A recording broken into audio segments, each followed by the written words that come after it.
Bonjour, une fois n'est pas coutume, on va rediscuter tranquillement du SMD3, puisque vous avez vu il y a quelques jours, la presse s'est émue avec des grands titres sur le rapport de la Cour des comptes concernant le SMD3 et les préconisations qui sont faites par ces derniers, avec toute une série de données, de chiffres. Bon.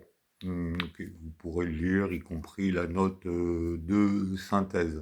Note de synthèse intéressante juste dans son premier paragraphe qui indique effectivement que par rapport aux préconisations, c'est-à-dire obligations qui pèsent sur les gestionnaires des déchets ménagers et assimilés, c'est-à-dire moins enfouir, moins incinérer, euh, la Dordogne est vraiment le très mauvais élève puisque au jour d'aujourd'hui, alors qu'on ne devrait en fait que enfouir que 60 000 tonnes de poubelles noires, hein, ben on en enfouit toujours bien plus. Et le problème, c'est qu'on incinère la moitié des déchets qui sont collectés dans les poubelles jaunes. Donc, ce qui fait que incinération plus enfouissement, ben, on est toujours sur les mêmes niveaux, hein, pratiquement 100 000 tonnes sur lesquelles on paye des sous, je vais y revenir tout à l'heure, et que grosso modo, on a éliminé moins de 9 000 tonnes entre 2015 et 2024. Bon, donc voilà. Et on sait pertinemment que le gros de ce qu'il ne faut plus enfouir, ce sont les déchets alimentaires qui représentent plus de 60 kilos par personne, donc grosso modo pour la Dordogne entre 23 et 25 000 tonnes par an qui sont toujours enfouies ou incinérées. Voilà. Donc, qu'est-ce qu'on doit faire? Bah, les associations, les élus ont discuté au comité syndical, ils se réjouissent du retour à l'équilibre financier, mais que par contre, il faudrait continuer à faire des efforts. Bon, qu'est-ce que vous voulez que je vous dise? Moi, je vous ai parlé, le Cour des comptes parle beaucoup de comptes. Alors donc ce qu'il faut savoir, c'est qu'entre 2015, au moment où ils ont commencé à réfléchir à la mise en place et 2018 jusqu'à 2024, donc c'est-à-dire plus de 6 ans, les intercommunalités, dans leur grande majorité, comme le SMD3, se sont mis d'accord sur un système de mise en place de la nouveau système de gestion, RI plus point d'apport volontaire, qui fait que au bout de 6 ans, maintenant tout le monde est assujetti à ce système, où avant c'était 70% de collecte qui se faisait en porte-à-porte, maintenant ça n'est plus que 30%, et le reste qui était en point d'apport volontaire ou de collecte, maintenant c'est 70% avec le bordel que vous connaissez les uns et les autres. Alors, les associations vont s'amuser à, une fois de plus, monter au créneau parce que le SMD3 n'a pas respecté telle et telle règle comptable, juridique, truc, machin, mais bon, ça change rien à notre problème. Nous, il faut qu'on élimine nos déchets alimentaires pour ne parler que de cela. Et il n'y a toujours rien. Alors, la grande idée du SMD3, c'est que inviter tout le monde à composter. Écoutez, arrêtez, ça suffit, stop. Ça fait 10 ans que tout le monde sait que 75% des Français ont un jardin, que la grande majorité d'entre eux font du jardinage, donc ils compostent.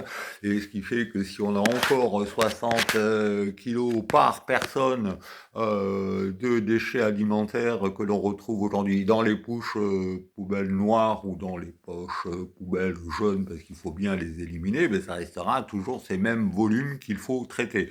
Donc soit en valorisation compost avec une filière ad hoc, soit par méthanisation, mais ça veut dire qu'il faut mettre à la disposition de tout un chacun, ceux qui sont en porte-à-porte, des poubelles pour les déchets alimentaires et de rajouter des points d'apport volontaires sur les déchets alimentaires et mettre en place une filière. je parlais de l'argent que l'on paye, parce que pour chaque tonne enfouie ou incinérée, on paye ce qu'on appelle une taxe générale pour les activités polluantes. Entre 2015 et 2024, le SMD3 a payé plus de 38 millions d'euros. Ok. Et sur la période qui nous intéresse, donc de 2018 à 2024, cette taxe générale pour les activités polluantes se monte à 21,5 millions d'euros. Autant vous dire que cet argent-là qu'on a payé, on aurait dû payer simplement que la moitié si on avait eu en place un système de valorisation des déchets alimentaires, simplement, d'accord. Donc, on aurait dû payer moins de la moitié de ces 21 millions,5. Ok, d'accord, ok, c'est bon, ça va. Et dernier point, le SMD3 et les collectivités locales se sont mis d'accord sur ce système-là parce que pendant 6 ans, les intercommunalités n'avaient plus de charges concernant les déchets, donc allègement de leur budget, retrouver certaines marges financières, ils ont transféré tous les personnels, tout le matériel, tout le truc au SMD3, et il fallait pendant ce temps, pendant 6 ans, que le SMD3 puisse absorber ces nouveaux coûts. Okay, la Cour des comptes estime effectivement que la mise en place de la RI coûte à chaque ménage en moyenne 35 euros. Donc vous multipliez 35 euros par 198 000 ménages, et vous voyez ce qui fait la satisfaction du SMD3. Aujourd'hui, les comptes sont en équilibre. Bon, écoutez, ça suffit, d'accord.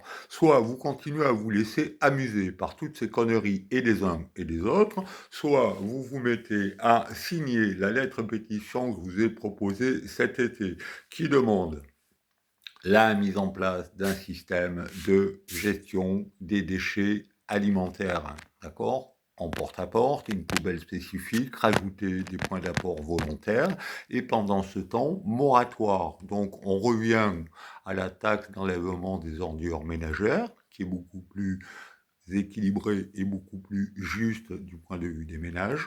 Point à la ligne. Et tant que ça n'est pas fait, bah écoutez, voilà, moratoire, mise en place. Donc ça, la lettre pétition, vous avez toute une série d'éléments qui vous sont donnés en plus, voilà. Donc vous prenez, vous en discutez avec vos voisins, vous envoyez, vous signez la pétition, vous envoyez les courriers aux intercos, et ça risque de faire bouger au-delà des discours lénifiants que vous allez avoir pendant les élections municipales où les uns et les autres vont s'engager à ceci, à cela, comme mon maire à Rouffignac de Sigoules. Bon, stop, voilà. Vous avez ça en main, vous faites pas. Moi, sinon, j'arrête. Allez, bon week-end.